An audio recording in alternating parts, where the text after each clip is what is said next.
Hey guys, we're in on a demolition today here in Katy, and we've got a shower that's been partially built by another contractor. I say partially built because it was never finished, and we're in today on the demolition.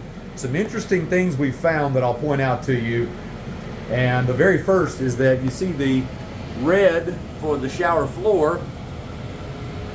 That's a poorly applied membrane. It's applied directly on top of plywood, and the tile was directly on top of the membrane. So it's flat. There's no what's called a pre-slope.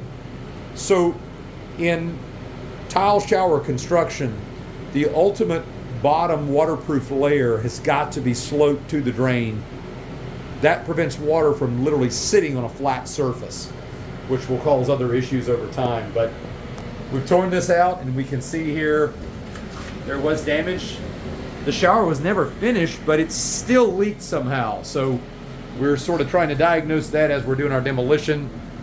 Had a couple of hastily framed niches over here. The tile was directly attached to the framing here that was modified. Pretty crazy stuff. They left all kinds of trash in the walls. That's not really a big deal because nobody would ever see it, but how you do one thing is how you do everything. And then down in here you'll see we pulled the cover off. This is a plastic toilet flange. I'm not sure if they changed that. Those are not really ideal. But inside of that, there's all kinds of trash. We're going to end up vacuuming that out, and then we're actually going to close it up, and we're going to recommend the homeowner have that flange replaced. That'll present some issues over time if they keep that old plastic flange. So you can see here there's CPVC.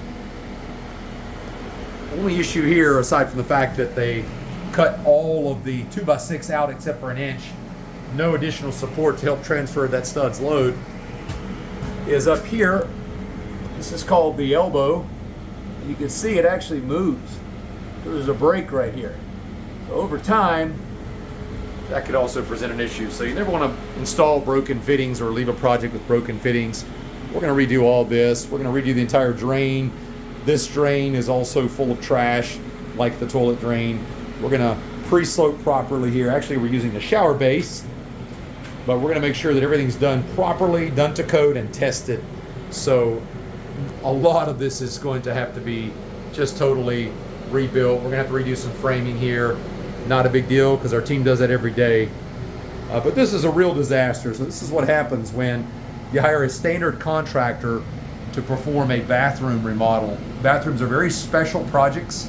You have to have a lot of different skills and competencies to do them well. You can't throw a general contractor or a laborer on a complete rebuild of a bathroom. You just can't do it. You'll end up with these sorts of problems or worse. So thankfully these guys fired the previous contractor and hired us to come in here and make sense of this mess and rebuild this thing the way they want it. So anyway, we're going to keep going with the demolition here. Got our dust machine cooking, and this is going to get cleaned up, and we'll be excited to show you guys the final finished product that we transformed this bathroom into. So we'll see you on the next one.